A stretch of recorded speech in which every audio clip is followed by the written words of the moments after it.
न्यायालयांच्या माध्यमातून जर समजा काम वेगानं झालं तर अशा प्रकरणांमध्ये नराधमांना फाशी देता येईल अशी अपेक्षा महाराष्ट्राच्या मुख्यमंत्र्यांनी व्यक्त केली आहे।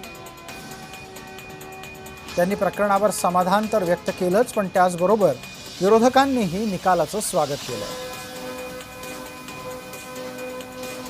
खरं म्हणजे अशा घटना घटू नये हीच आपली प्रत्येकाची इच्छा आहे, पण दुर्दैवाने समाजामध्ये ज्या प्रवृत्ती आहेत त्या प्रवृत्ती कधी ना कधी डोकं वर काढतात।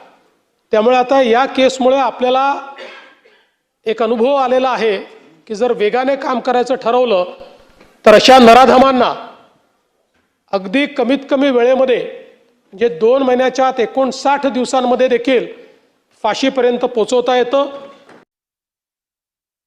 त्यांनी या केसमध्ये ज्या पद्धतीचं लक्ष घातलं, फास्ट ट्रॅक कोर्टामध्ये प्रकरण गेलं, पोलिसांना त्या पद्धतीचं कामाला लावलं आणि त्यामुळेच माननीय न्यायालयाने जो आज निर्णय दिला तिहेरी फाशीचा, त्याचं मी मनापासून स्वागत करतो, न्यायालयाचंही स्वागत करतो, तुमचंही स्वागत करतो। पण राज्यामध्ये या पद्धतीच्या अनेक घटना घडलेल्या आहेत, या सगळ्या घटनांमध्ये सुद्धा याच पद्धतीनं कारवाई व्हावी ही अपेक्षा आमची आहे।